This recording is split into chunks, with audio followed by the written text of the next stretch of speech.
Welcome to Two Giant Goofballs, a New York Giants podcast. Are you a goofball that loves Giants football? If so, sit back and relax. Except you, that person driving. Sit up and keep your eyes on the road. Your ears, though, can still listen as we talk about the team that both excites and frustrates us so much. And now, here are your goofball hosts, Drew and Rob. Fellow goofballs, Two Giant Goofballs, a New York Giants podcast. I am Drew, joined as always by... me, Rob. Let's get the show on the road. And this episode, we might have to, instead of doing a Mario thing, we might do like a Wario thing, which we'll get to in a minute here, but that's going to make sense in a minute. Oh yes, a little Wario. What was the evil Luigi? Do you have a name? I can't remember. La Luigi. Is that it? La Luigi, we said? Or was it Wa? It might be Wa. I thought it was La Luigi. It could be Waluigi. Might be we're going Waluigi. We're going deep into the Nintendo lore here as we try to figure out. You'll pick up Daisy, evil Peach. Evil Peach, oh yes. So today, guys, is all about the news. The Giants kept us rather busy today. Rather busy. We had 3 signings, and we had a visitor on top of that. So it's time for... It's time for the news. Yes, it's time for the news. Oh, we got that on your phone. What's the name of this character now? Waluigi. Waluigi is the evil Luigi. Okay. Breaking news. We're just like we can stop watching the show now. We figured it out. Breaking news, did you say?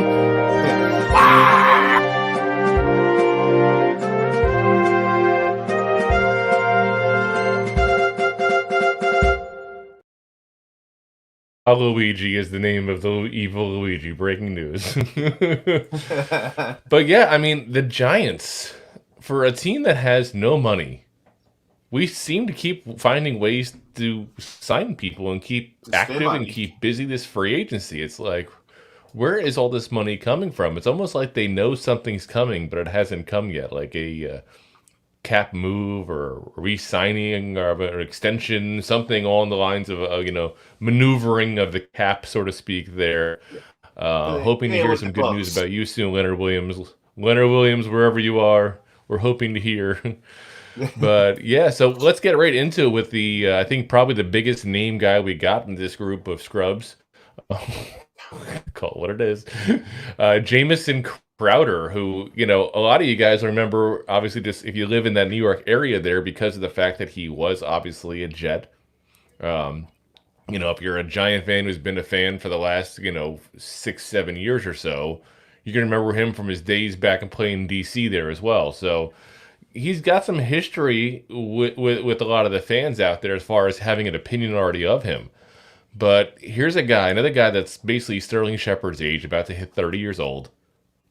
And this is probably only the second veteran presence in that whole entire wide receiver room. Yeah, I mean... You're thinking, you're like going to your Rolodex to your agent in your head there. Yeah, they're all very, very young players. They really are. And so... I mean... Obviously, we know Crowder. Like he's been in the league a long time. He's no Shep. No. Which is why we got him for cheap. But he's still a guy that usually puts up 600 yards. I mean, granted, he hasn't done the last 2 years because he missed a couple of games with the Jets in 21. Last year, he broke his ankle. So, newsflash, Giants and injured wide receivers, they go together. Just the two of us, New York Giants. We can break it if we try. Yeah. But, I mean, like I said, 4 games, he had only 6 catches, 60 yards. So he was with the Buffalo Bills last year. Didn't really have a huge role with them. But, like I said, veteran guy. A guy who's, by all accounts, but everything you heard when he was with the Jets, was a good teammate, a good guy to have in the locker room overall. I think the biggest thing about him, though, is this is a guy who returns kicks. He returns punts, he returns balls. How much trouble do we have with that this year? How much Special trouble do teams we was- have? It was a big hole in the New York Giants Pervert. all around. But we want to talk about a giant hole. But I mean, the big thing for me is like games like the Seattle game wouldn't have happened if he was in the roster last year. Flat out, would Correct. not have happened. Joey Jackson would have broken, or Yeah. would have been injured. I was about to say, yeah, he'd never get hurt because he'd never back there taking punts because Jamison Crowder would not have done that. He would not have fumbled 2 back-to-back punts like that. Would never have happened. So I do think he's going to fight for a spot, though. Even him, who's the best of the names we're really going to give you, probably the most optimistic I am about all the names, at least. He's going to fight for a spot here. I mean, let's look at who we have as far as receivers. You got Shep, we already mentioned him. You got Wandale. You got Perry, obviously. He's going to make it. He's got the year contract and he's young. That's 3 right there. You got, obviously, Darius Slayton. We re-signed him. That's 4. Isaiah Hodgins, exactly. There's 5. You got Jeff Smith is 6. So now we got number 7. And we still have Colin Johnson as well, number 8. Yeah. So we have 8 receivers now overall. And we're going to talk about one that visited us well on top. But the Giants aren't done. I think it's pretty obvious what they're going to do this camp is they're going to go ahead and put a whole bunch of bodies out there. And they're just going to say, best guy keeps the job. 100%. They're not going to make the mistake of being thin like they were last year. They're going to be stacked up. And the crazy thing is, if you think about it, Crowder could be like our 5th best receiver right now. A guy that's consistently put up 600 to 800 yards. We have a room of Robins. No Batman, but a room of Robins, basically. Pretty much our Batman's going to be Waller this year. Yeah. I mean, we have so many receivers now that are like quality 2nd, 3rd receivers in this league. And I know a lot of Giant fans are like, oh, I want number 1. Listen, OBJ's not coming. We're Hopkins probably, not coming. Unless Wandale comes out and excites and blows out the doors after his ACL injury, we probably will not have number 1. And if it wasn't for the injury, I would say that's a potential. But with it coming off an injury, I don't think that's going to happen probably, to be honest with you. Especially because it was later in the year. Like, if it happened week 1, because he's still young, he could bounce back, be spry. But because it happened in the middle of the year, was it week 9? Week 10? Yeah. As Deb comes in here with, we need a big receiver. Do we have anyone over 6 feet? We do. Colin Johnson is your big guy right now. Colin Johnson is your big player here. Let me see real quick. Curtis Campbell, let's say, how big? Top of my head. With the height here of Jamison Crowder, he's 5'9", so I mean, he's not exactly big, but he's not exactly tiny either. So I'll take that. 5'9" is not horrible. I mean, it's hard for me to say that. I'm the worst judge ever, being 6'7" myself. Everybody looks so tiny. Hello down it's 5'10". I'm like, I'm bigger. But like I said, I think that's a pretty good pickup. I think it's a solid depth that no guarantee even makes it out of camp, but he's got the history that if he does make it out of camp, you're confident in what he is, and you're perfectly fine with having him. There's a lot worse options out there. A lot worse options. And look at the coach staff. They coach up big time. Yeah, exactly. So I'm good with that one. Now, here comes the biggest WTF moment, basically, in this whole entire process, perhaps. So PFF does rankings, obviously. What was that? So do you got a video for that? I don't have a video. You want a WTF video? I'll make a WTF video. Don't tempt me, Rob. Do not tempt me. It's going to be my face. Next episode, WTF. WTF. But yeah, I think that PFF goes ahead and ranks, obviously, all the positions every year. You have to be in a certain number of snaps to count. So there's 118 cornerbacks in the NFL this year. Of the 118, yes, of the 118 that ranked for PFF, we just signed number 118. And in case you're wondering, no, that doesn't make him the best. It's not that kind of ranking. So yeah, so there could be worse out there that didn't make the rankings. Just saying. So we got Amani Oruwariye. Oh, I'm gonna mispronounce that name every single time, guys. Oruwariye. There we go. I got it. I have like phonetically spelled out in front of me, and I got to say it slow, or else I mess it up. So we're just gonna call him Amani right now. Make it easy, because that one I won't mess up. I feel bad when I mess up someone's name. So 4-year veteran, all 4 years with the Detroit Lions. Was built up to be a guy that was developing into one of the better corners in this league here. So, rookie year, got a little bit of time on the field. Sophomore year, took a hold of the starting job. His junior year there, his third year, he went ahead and had a ton of picks. This was a guy that, like, we talk about the Giants having trouble getting interceptions all year long. This guy was just an absolute beast of interceptions. So the guy had 6 interceptions in 21. And then his last year. Yeah, I mean, 21, he was like almost Pro Bowl caliber. Like, he was like really putting up some numbers, just making some great stops. Like, he was like, he did well. But here's a kick in the pants, Drew. Don't kick anyone in the pants. I didn't do anything. Amani did. Oh. But yeah, he's kicking everybody in the pants that was a Lions fan this year, that's for sure. So, I got a buddy of mine as a Lions fan, and I asked him what happened, and he said basically just what you said. 2 years ago, he was a borderline Pro Bowler and was going to be your number 1 corner. Then this past season, he gets cooked week after week before becoming a healthy scratch on one of the worst defenses in the league. Yeah, I mean, and I asked, I said, anything changed? I mean, maybe missing? Was there an injury? Was there something like that? He said nothing changed, no injury, no nothing. The guy just lost all his ability basically overnight, it seems. It's really weird.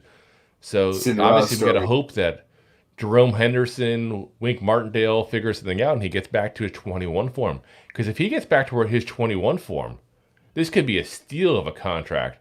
As John Henderson comes in, what the hell? Don't you guys know it's Thursday? Did Odell sign or something? LOL. Listen, if Odell signed, we have to turn into a New York Jet podcast for the day, because I think that's still where he's going. I think he's waiting to see what happens with Rodgers, because if Rodgers goes, he's going, I think. I'll say this real quick.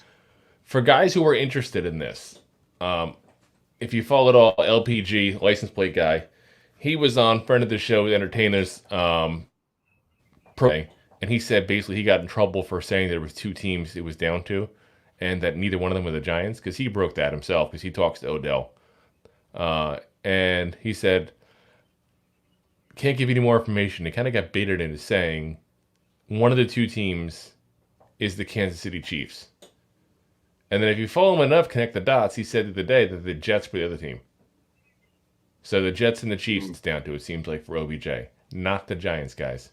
Not the Giants. John, it's not even 9 p.m. LOL. Listen, we got started a little early, John, okay? We got started a little early. So, back to the actual topic of the program here. So we spent enough time talking about OBJ. Oruwariye. I got to say it so slow to say it right. So, like you said, just, it's got to be, like, there's got to be something that he changed up, I got to think, in the offseason. Something he changed up as far as his style. I'll say I don't have a lot of confidence in the Detroit Lions defensive staff overall. Not just because they were a bad defense for a while, but because on top of that, Aaron Glenn is just not a good coach. He almost got fired. I'm still confused why he still gets interviews for head coaching jobs every single offseason, it seems. He's not a good defensive coordinator. So, but you would think at the same point, even for a guy who's not a good defensive coordinator, the guy was at a great corner for the Jets again. We're going back to the Jets. Great corner for the Jets for many years. This is pre-Revis Island even, but he was a very good corner. And you would think that he'd be able to figure things out with corners there. But yeah, it's just a weird thing. Like I said, great year 3, year 4, just... Yeah, it's like a 9-day, like, boom. So, like, it makes you think, like, did he do something in the offseason? Was he potentially hurt? Things that make you go,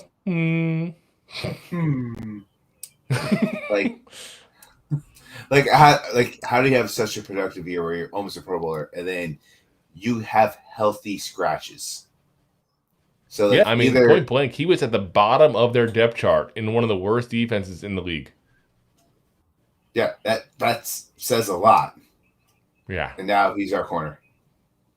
He is, but here's the thing again. We don't have any financials on a lot of these moves yet. But No. you gotta think that these are like minimum deals. Except for maybe Crowder. But even him, because he was injured so much last year, may very well be a minimum deal. Yeah. These aren't like we went out and signed these blockbuster deals and we've spent $100 million today. And we've signed 3 players and maybe spent $3 million. Which sounds like, nothing, but obviously, I'd love to have $3 million handed to me. Yeah. If somebody it also has makes $3 you million, think with Amari, like what are they going to do with him? Like, is he just going to be in practice? Is he going to be a death piece? Or are they going to move him to safety if need be? Like, is he going to be like a utility knife back there? Like, yeah. What are we doing? Yeah, and honestly, I think they're just going to put him in camp and see what he does. See if they can figure out what's wrong and what makes him tick and figure it out from there. I mean, style-wise, he's 100% what Wink likes to do. He's a total press man corner kind of guy. If you watch the tape at all on him, that's what he does. And if you may remember also, for those of you guys that remember the Lions game there, if not, rewatch it. He played against us in that Lion game. And didn't do anything great, but didn't do anything horrible either. But it's like I said, if you want to see him against talent that you know what to gauge against, meaning that the Giants players well enough to go, okay, was this a really good play for him, or was this just the Giant player messing up? That kind of stuff. It's a good way when you know the team he's playing against to kind of gauge him. So feel free to rewatch that one, guys, because that's, like I said, it's I'm very confused. I have such mixed feelings in this. I haven't seen the numbers, and that's what confuses me more than anything else. Assuming it's a minimum deal, I'm okay with it. Because worst case scenario, we can just cut him. Worst case scenario, we just cut him and he's a camp body. Yeah. Best case scenario, we fix whatever's wrong with him this year, and all of a sudden we have a legit CB2 out of nowhere that we're paying nothing. Yeah. Spectacular. Minimum deal. As John strikes me. So who are you excited about that we signed today? John, not a single one of these players overly excites me, I'll be honest with you. But I would say Jamison Crowder is probably the biggest one just because of the fact we talked about a minute ago. The guy can return kicks. So that hopefully fixes some of the special team issues. And we Giants have been trying to fix these issues, trying to go like Jeff Smith we got earlier last week there with to be the gunner potentially, everybody says, on the punt returns and all. So, we'll see what happens there. We have another signing, though. Again, the Giants just busy with these signings today. Oof. Busy, busy, busy. Busy bees. And this one's a Jersey boy. A Jersey boy that played in Don Bosco Prep in New Jersey. Everybody knows that school if you've ever been in Jersey at all. You just drive by it even, you know it. Born in Ramsey. Guy's name is Tommy Sweeney. Not to be confused with Sweeney Todd. He is not a barber that kills people in London. Nope. Oh. No. But if he offers you a meat pie, I would still turn it down. It could be meat something else in America. I'm just saying. A meat pie from the tight end. Or pound it to you. And, I got to say, this is another very confusing move for me. I looked up the PFF rankings as far as his, his blocking and all, and it just wasn't that good. I talked to a good friend of mine who's, a Bills fanatic. And he says, oh, he's a decent blocking tight end. But I look at the stats, and they're like, yeah, he's not that good. Like, the grades and all he gets. So I got to watch a little more tape on him. But he's an interesting, guy because obviously Dable coached this guy before. Crowder was just in Buffalo for 1 year, so Dable had people you can ask opinions of him, but he wasn't ever hands-on with these guys. Correct. So with this guy, he was hands-on. He coached this guy. So he knows what he's getting into.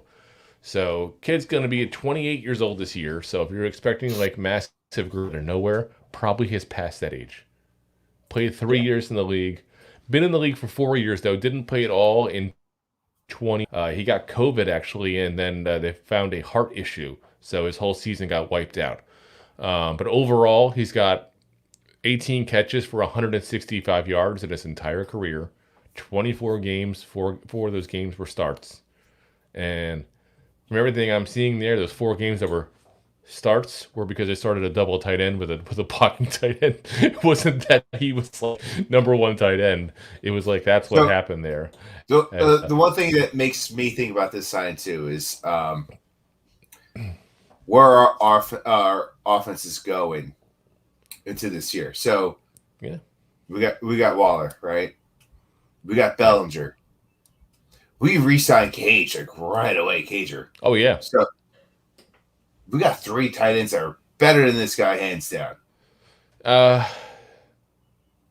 Yeah, I would say on so. Paper. The one guy I hesitate only on is Cager because I'm still not 100% sold on him because he's purely a pass catching tight end, and he's not that good a pass catcher. It's not like Waller where you go, okay, he can't block, but look what he does when he catches the ball. Yeah, I get that. So, but that's not my thing. So, you're going to look at a lot of 12-man, 22-man, 23-man setups. Yeah. When it comes. So, we're going to look at a lot of, one running back, 2 tight ends, 2 running backs, 2 tight ends, 1 running back, maybe even like a 13-man team. And you're going to set up like all these different scenarios. We could switch different tight ends. You just want so many tight ends. I just want all the tight ends right here. Oh yes, right in this vicinity. Right here. Tight ends. The tight ends. But so if you set up even if you set up a tight end on each side and one can block, one can't. Does it say he's going here, he's going there? If Barkley's going to run, John chimes in with he likes him tight. Oh yes, the tighter the end, the better for Rob.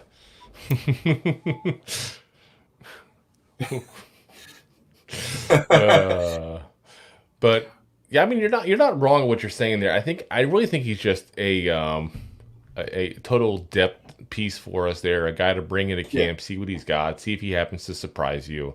As John says, Roberto is a nasty boy. Yeah, John's trying to give you a spanking on the tight end there, Rob.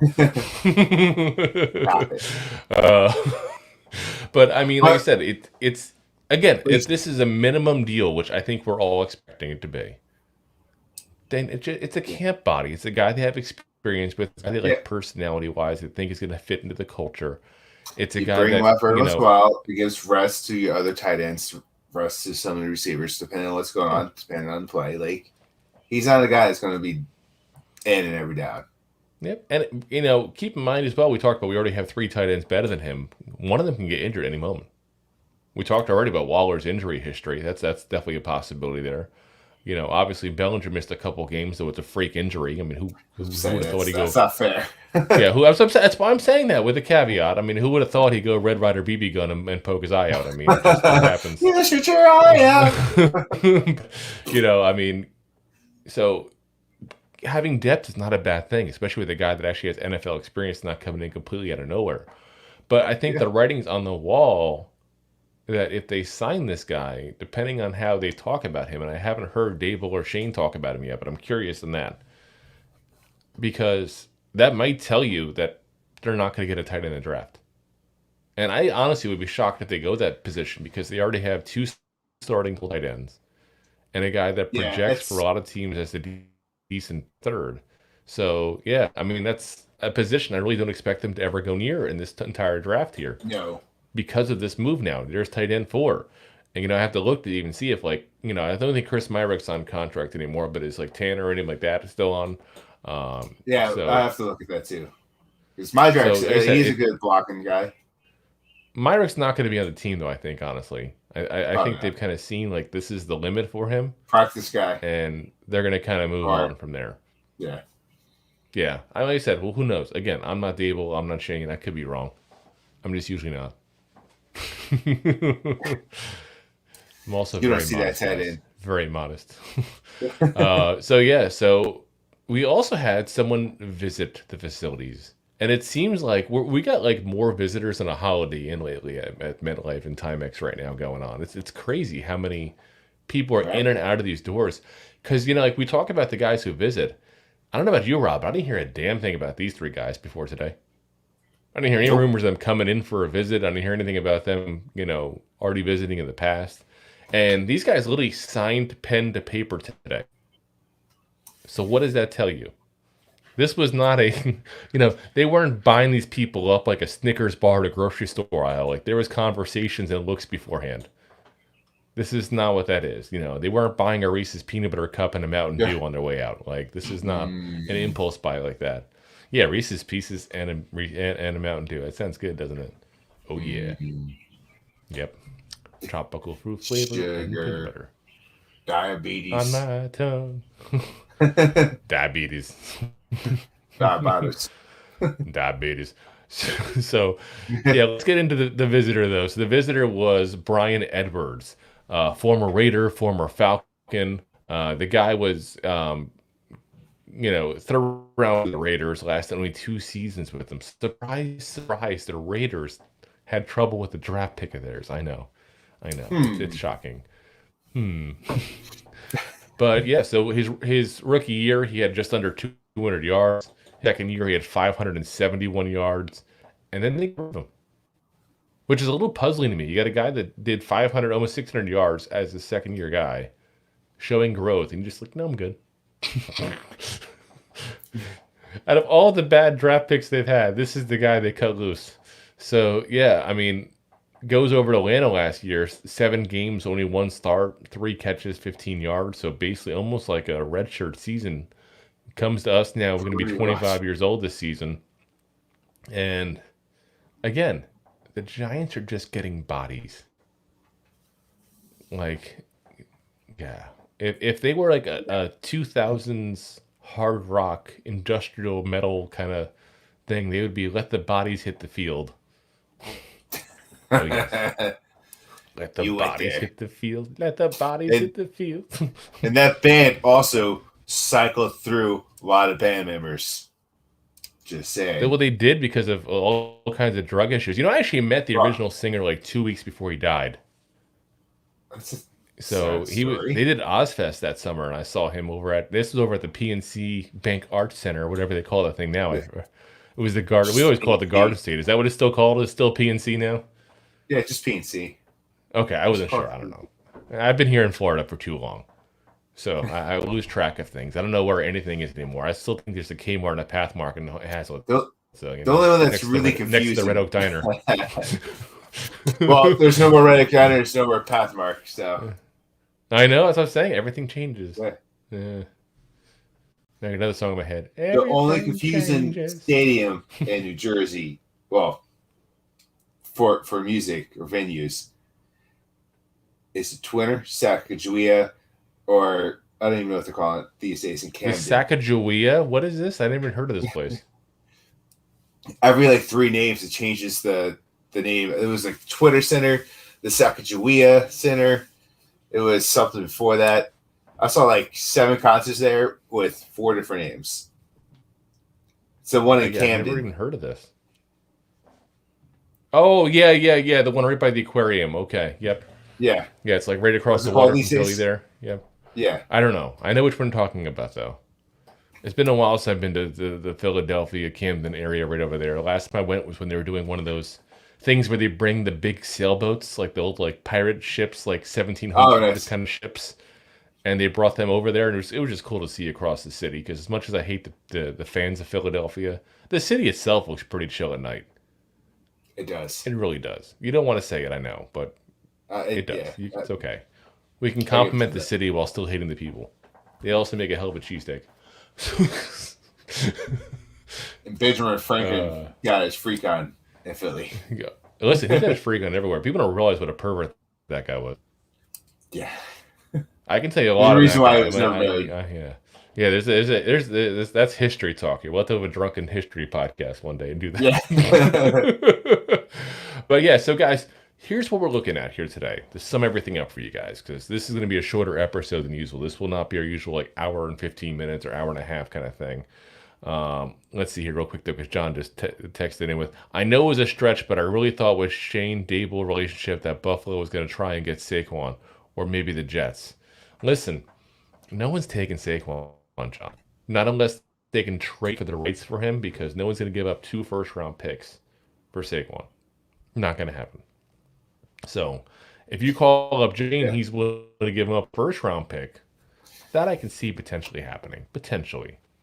Yeah, when number 26 is turning 26 and he was out for 2 years with big injury, like it's hard to pay that guy money. It really is. I like where we're at. I still say that. I don't want to put him on a long-term contract. I'm going to go with just keeping the tag on him this year, and let's tag him again next year and see what happens. Take it from there. But yes, like I said, to sum everything up here before John interrupted us. God. Oh, gosh. But yeah, so again, we got Jamison Crowder, wide receiver. The 7-year vet now, I think is 8-year vet now in the league. 30 years old. Yeah, guys, 600-800 yards a season typically. Punt returner, kick returner. But a depth piece for us at this point in his career, with special teams, being the big thing. Why I think he will potentially make that roster for us. Again, we got Amani here for you. Again, we're going to say the name slow. Oruwariye. Oh, there we go. Get a little faster. Again, to his career, took over the starting job by his second year. Looked really good with 6 interceptions his third year and just fell off the face of the earth the last year and was just really one of the worst corners in the entire league. And according to PFF, the worst. So what happens there? Again, tight end wise, we have Tommy Sweeney blocking tight end. Worked with Dable over in Buffalo for a few years there.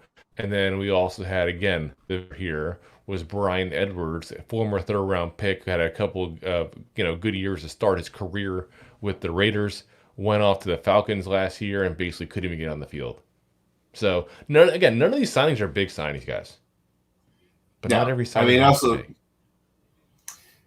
look where we're getting from, like, especially last week. Yeah. Like, he played 3 years with the Raiders, they can't get it together, and Atlanta Falcons, who was throwing to him. Yeah, but and I'll say this as well. Oruwariye, as we're talking about him as a potential corner here, who was excited when we got Fabian Moreau? No, this is true. Nobody was. He was a death piece. He was a signing. So again, I'm not saying he'll develop into that kind of player for us where he's a CB2 and you go, wow, this guy played better than I thought. I'm just saying, let's give the guy a chance. Yeah, he has potential. He's done it before. So let's see. It's just so weird to me. Like, how do you drop that bad, like overnight? Yeah, it's like, did you have an injury that you didn't disclose that we didn't know about? Like, I don't know. Like, if you did, Lions fans didn't even know about it. Yeah, that's what I'm saying. Like, I do actually. Yes. I'm George Clooney says that. Charlie, let's go. Yeah, his assistant. Yeah. Tight end assistant. You know what the scary thing is? They do have an assistant tight end coach, though. I'm just saying. You're not wrong. Yeah. I think we've gone down to like the middle school level of intellect to this episode. This is what happens when you get a bonus episode, guys. This is what happens. Let's see here. John says, did they save that money to get better players? Here's the thing though, John. Keep in mind, when you say better players, it's going to take, if you want a decent player, it's going to be $5-6 million for a corner. $5-6 million for a wide receiver. With these signings, we just spent half of that and got 3 guys. Not everybody's going to be a star. Not everybody needs to be a star. You just want to get people that you can sit there, okay, your role. I know you can do this role well, and this is what we need from you while you're a Giant. That's what you need. Yeah. That's life sometimes. Not everybody is a Pro Bowler. Not everybody is a legit starter. You just need guys who fill a role and maybe supplement where you're missing otherwise. Even in an interview, like, you got to be like, hey, you're no Adoree Jackson. You might not be Fabian Moreau, but like, we do also need another corner to cover the wide 3. Just cover him. As John comes back with word to your mother, John. To your mother.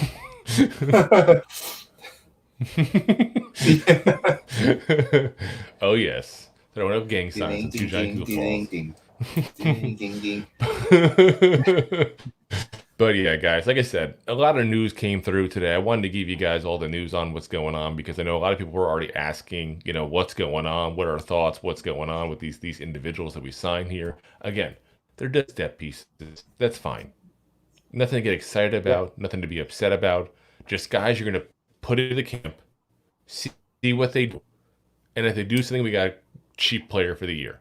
If they do nothing, we cut them at minimal loss. That's all the rest. Or they stay in the practice. Or they stay on the practice squad, and then you move some of these guys. Practice some squad. Of these guys may. Yeah, and then you move the bad players on your practice squad off to somewhere else. Tommy Sweeney is a classic case. If everybody stays healthy, he's probably going to start the year on the practice squad, assuming that another team doesn't pluck him from the roster. Yeah, nothing wrong with that. You need guys on the practice squad. And if you want to play better, you need to practice better. And with better people to practice with, elevates your game of play. And if you want to be fast, you have to think fast. Think fast, be fast. Think fast, be fast. Oh, hashtag Chad Powers. But yeah, guys, like I said, just wanted to give you guys the info on these guys. Because I had a lot of things I was seeing on all the social media groups and posts and everything. Some people flipping out because we haven't signed anybody major today. Like, okay, not every move can be major. And we're out of money, guys. I was going to say, how much money do you want them to spend? Yeah. And I see other people also, like the biggest one is Oruwariye, where people are literally showing tape of him from 22. From 21, and acting like that's who we're getting. That's not who we're getting, guys. That was 21. Yeah. 22 was crap. So could he develop into that again? Of course. Could be. Could he stay at crap again? Of course. So again, but you got bodies, guys. Pay to find out. Exactly. And you if just you're playing poker. Pay a lot. Yeah, if you're playing poker, you want to see the flop. You got to pay the flop. Listen, you got to know when to hold them, know when to fold them, know when to walk away, know when to run. You got to count your money while you're sitting at the table. John says, do these cheap guys get guaranteed money, especially if they get cut, or is it not written they get nothing? No. So, John, it's not that they get nothing. They'll still get like a signing bonus. They'll work out off-season money and stuff like that, but they don't get the game checks, which is the big one. So even if they cost us, a couple $100,000 to have in camp, it's worth it. Keep in mind as well that even if hypothetically, let's say worst case scenario, we give them a couple $100, they don't make it through camp, we don't keep them on the practice squad. But let's say we have an injury later on. Who are we going to call? Not Ghostbusters. We're going to call one of these guys. Yeah. We're going to call one of these guys. And say, hey, I know you didn't make it. We really liked having you camp. You know the playbook already. We have a spot available. We'd like to have you come on back. Assuming they're not signed somewhere else. But yeah, 100%. Wow. Sucks for them. Their woman will be like you, loser. LOL, John. Wow, that's mean, John. That's mean. Wow. Well, you can't talk about you like that. We have feelings, okay? Wow. If you prick me, do I not bleed? As Shakespeare would say. That's not hard. But yeah, guys, like I said, just wanted to give you guys that info. So we're still going to be coming on tomorrow, though. So, like I said, we just wanted to do this episode, which as we joke around is turning into a longer episode. But we wanted to give you guys the news here. Come on tomorrow. So again, tomorrow night, guys, we're going to be coming on with the how do we fix the center position, basically. And we're going to go ahead and go over options for you guys, options that are out there in free agency, trade, draft, internal, in-house, all that kind of fun stuff there. So keep an eye out for that. That'll be 9 o'clock Eastern Standard Time, the usual time. Don't worry, John, the usual time tomorrow. So, like I said, we'll be on there for that. And then, of course, next week, as of right now, we're going to be starting to finish up the positional reviews from the year, because we still have safety and we still have the special teams to go. So as of right now, that's scheduled for Monday and Wednesday next week, assuming nothing else happens major as far as that we change up the schedule. You never know. Yeah, you never know. These things are happening all the time. So, and Deb says, thanks, guys. You're welcome, Deb. Happy to give you guys the info. And if you can't tell, obviously we are quite the fanatics that are kind of obsessed with the Giants. This is a work of passion for us anyway. To be honest, we'd be doing less work without this show. Anyways, might as well share the news. So as always, guys, thank you very much for listening. And as always, if you are listening live here on Facebook, on Twitter, on YouTube, on LinkedIn, on Twitch, go ahead and feel free to share that out. We appreciate that. As always, sharing is caring. Feel free to even drop it in text message or messenger to anybody that you know is a big Giant fan you think might enjoy the program. Always very much appreciated. If you're listening on audio platform, that's also appreciated as well, guys. So we don't want to leave you guys out of this discussion here. But if you do prefer watching the live, again, Monday, Wednesday, Friday, 9 p.m. on Facebook, YouTube, Twitter, Twitch, and LinkedIn. Usually the best way to do it is Facebook or YouTube, because you can actually, like John and Deb and all are doing, we'll actually see the comments live. And, of course, if you like a combination of both, just subscribe on all of them. Yeah. You can do that. There's no one stopping you. Unless somebody actually is physically stopping you. If that's the case, stop physically stopping you. Call 911. Nice. Call 911 immediately. Yeah. If they go to you and say, does this smell like chlor? If they come to you and say, does this smell like chloroform? Don't smell it. Okay, that's a trick. I fell for that one time. Took me 2 times to learn that trick. And of course, guys, if you like the program, we do of course have the sponsorship available at buymeacupofcoffee.com/2giantgoofballs. Again, buymeacupofcoffee.com/2giantgoofballs. And again, guys, appreciate you listening in. We know you got plenty of options of where to listen to all your Giant news from. And you chose these goofballs, which I don't know what that says about you, but we still appreciate it either way. So, and as always, Giant fans, oh, well, hold on. I'm about to say that. We got another comment. Whew. As Deb says, but it's not coffee, it's beer. Yeah, see, Deb, they gave us the option of changing it out from coffee to beer, and I'm not going to turn down a beer. So, tomorrow is Friday. Listen, it's always Friday. As long as I can wake up the next day, we're good. Yeah, it's 5 o'clock somewhere. Insert Jimmy Buffett. Jimmy Buffett. That's Alan Jackson and Jimmy Buffett. You gotta do both. You gotta do both. Come on. So, as always, Giant fans, though. Go G-Man! Go G-Man! Go G-Man! As Rob puts the whole ball in his mouth. Man! Thanks for listening to Two Giant Goofballs, a New York Giants podcast. We appreciate your support. If you made it this long, you must have enjoyed it. So I am sure you have followed us on all the social media platforms. Of course, you have subscribed to the show on your favorite app as well and given us a top rating. Right? Right? Right?